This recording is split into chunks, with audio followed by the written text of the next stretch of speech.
it's Mermaid Minnow. So as many of you are experiencing right now, the weather is getting nice and warm. So it's mid to late spring, things are getting hot, and the first thing that I'm thinking of is hitting the water, which no duh, I'm a mermaid. But I don't feel like I'm alone in that. I feel like most people around beginning of summer are starting to get excited to go to the lake or to the river or to the pool and really just get outside and be in water. I feel like a lot of people do share that.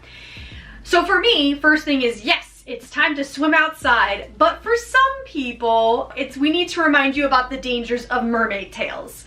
So once again, we have an article about a very unfortunate and scary situation making its rounds on social media. A couple of very big United States reporting agencies have now recirculated this article about the dangerous mermaid tail costumes. Now, this is in reference to a specific event that happened last year that I'm not going to go into too much detail into, but what you do need to know is that any of us MERS who heard the whole situation know that if the situation were different and if actual safety was kept in mind during this event that happened, things would have turned out differently.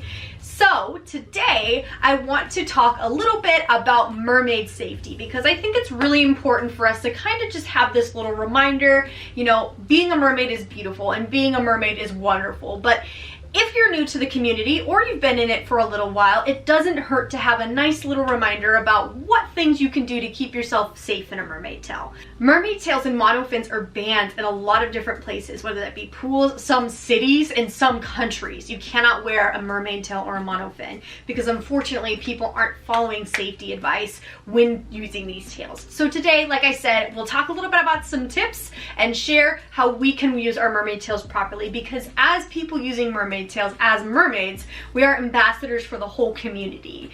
Our actions affect how other people are going to use tails and perceive these tails. So let's go ahead, dive in and talk about some safety tips that I have. So I've collected 8 different tips that I want to share with you that I keep in mind and I try to do when I'm mermaiding. So if you've been around my channel for a little while, you would remember a video from last year called something along the lines of a mermaid should always be prepared, where I talked a little bit about a situation where I had planned on filming and swimming in a river that did not go at all as planned. And during this conversation, I did talk a little bit about mermaid safety tips, the biggest one being knowing your limits.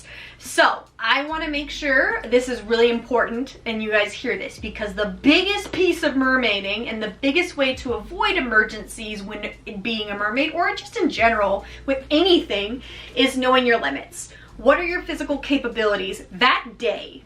So I think what's really important to remember is we might have great days where we're able to swim so much longer, so much further, hold our breath so much longer, whatever it might be. But then there's days where we're not on our A game. We may not be feeling as well, we may not be as hydrated, we may be hungry, whatever it might be. So knowing and being present with yourself so you're aware of what you can do. Because it's really important, if you pass those limits, you need to know when to stop. Because if you don't, again, we're running into a situation where we may end up in an emergency, you may get too tired, you may not be able to swim back, whatever it might be.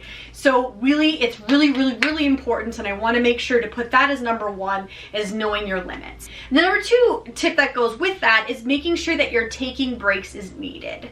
So I think we see a lot of these beautiful mermaid swimming footages where it's like a continuous, usually it's only actually 3 minutes, but usually it's a continuous stream of mermaids swimming.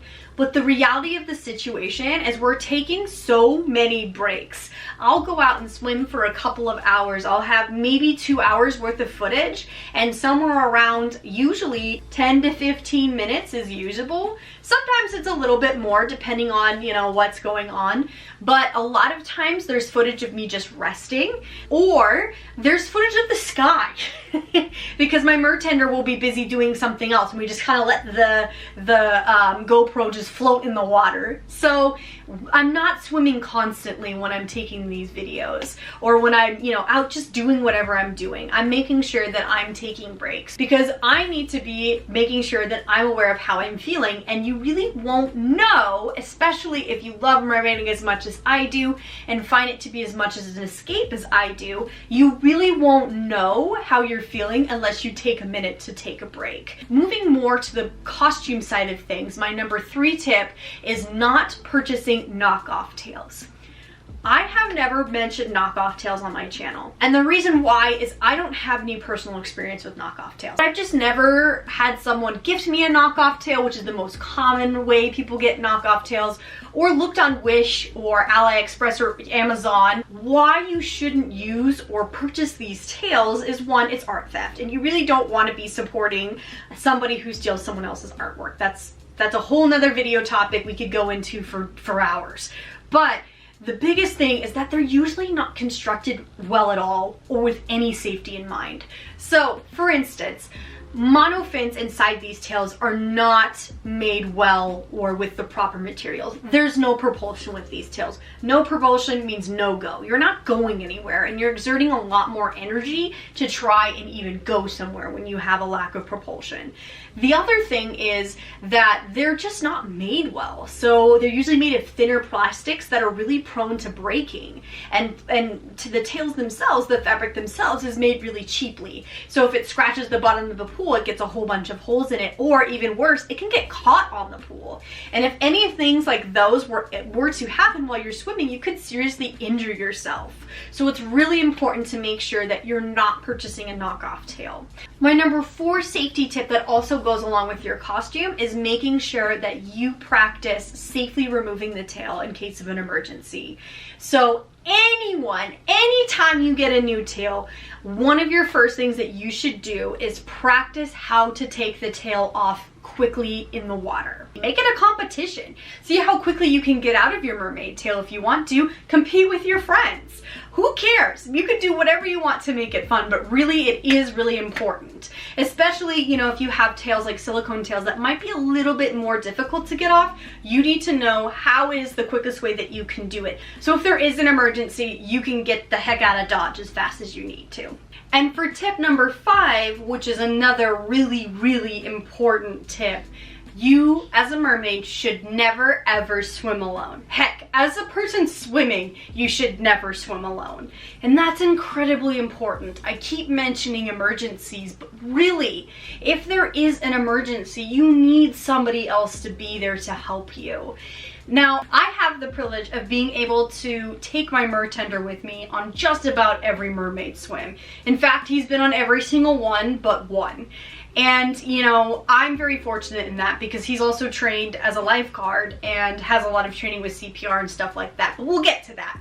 But it's really important that if you don't have somebody that you can just go, hey, let's go swimming today, you need to have somebody that, you know, you need to swim somewhere where you have lifeguards. Now, I do understand that a lot of places with lifeguards don't allow mermaid tails. Sometimes they'll allow monofins, sometimes they won't even allow that. Now, I do understand that. So if you do end up taking somebody else, whether that be a friend or a family member, it's incredibly important that that person is with you and paying attention to you. Now, they don't need to have their eyes on you for every second of your swim, but you can't bring your brother to the pool and him hang out with his friends on one end of the pool and you be on another end of the pool swimming around. That's not taking somebody with you because there's nobody there to keep an eye on you if you need help. And something that really plays into swimming with a buddy is also communicating with your buddy. So if you're going to be doing something, I mentioned before, knowing your limits. If you want to test those limits or push those limits, you absolutely need to communicate with the person you've brought with you what you're going to do and not deviate from that. I am notoriously bad about telling my mertender, and I know he's laughing wherever he's at right now, that I am going to do one thing and then doing something completely different. I'll say, okay, I'm going to swim and I'm going to go to the right. But then under the water, I'm like, oh no, I'm gonna swim between his legs. And then all of a sudden there's a mermaid under him and he's like, what? So it's really important you do not do that. Now, those kind of swims where I'm doing those sorts of things, there's a lot of things in place. It's not too deep. I can stand in my tail if I need to. And he is still watching me even if I'm not doing what I said I would do. But again, if you're going to be testing your limits to see how far you can swim underwater without coming up without a breath, how long you can hold your breath, whatever it might be, how many laps you can do, you need to let your mertender or person with you know a safety signal, so that way if you're in trouble, they know if you give the thumbs up or if you wave your hands or whatever it might be, they know, crap, they need help. I need to go help them right now. And that again is only if you bring somebody with you who's going to be attentive to you. I would not encourage you to go up to a lifeguard and say, hey lifeguard, I want to go hold my breath for 3 minutes. Can you watch me? The lifeguard's got the whole pool to watch. They don't got time to watch you closely. So don't do it in those situations. It's genuinely if you have somebody else who's really just looking at you. So mertender, friend, whoever it might be. So number 7 for my tips, which kind of goes along with communication and everything else we've been talking about, is knowing your surroundings. So we're gonna bring it back to that video I was talking about before. And when I talked about, you know, in that situation, I did not swim there before. So I did not know what the current was gonna be like. So if you're, honestly, to be completely honest, a personal rule that I have is that I will not swim in a mermaid tail in a place if I have not swam there before, or I will only swim where I can touch the ground. And that is just a personal safety rule I have. You don't have to share the exact same rule, but you should know what's going on. And the reason why, you know, not necessarily for pools. Pool's a pool. Pool, maybe there's going to be higher level of chlorine, but realistically, there's no currents in pools. It's just a concrete, water, whatever it might be, okay?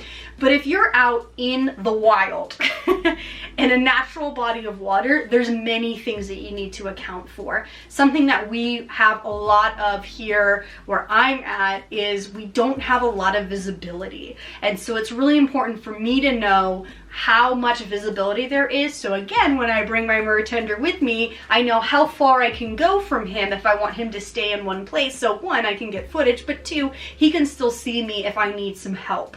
Another thing as well is, like, you don't know if there's going to be other animals there and what you need to be aware of with that, and or if there's things that are going to be there that you could get yourself snagged on. So it's really important. I highly encourage, if you're not going to, you know, try swimming in the place before you actually swim, I highly encourage that you wear goggles in any place you're not familiar with. So that way you can at least see where you're going instead of just, you know, blindly swimming around, because that is incredibly dangerous. So please, please, please know your surroundings, and not just where you're going to be going, but know what's around you. As mermaids, we're incredibly tall. We're incredibly tall. We got flukes for days, okay? My feet only go so far, and then I usually have another foot or 2 extra length to smack somebody with. So if you're gonna be in a public pool, you're gonna wanna know where you're at so you don't accidentally smack a kid in the face, but also it's dangerous for other people swimming around you. Or again, if you're in a place that you're not really familiar with that has logs or, you know, long seaweed or grass-like things, you could get yourself caught. So being aware of where you're at in your surroundings is really important. And that kind of brings me into this last tip that we have, and that's tip number 8. And number 8, what I say is also a really important tip, is having training.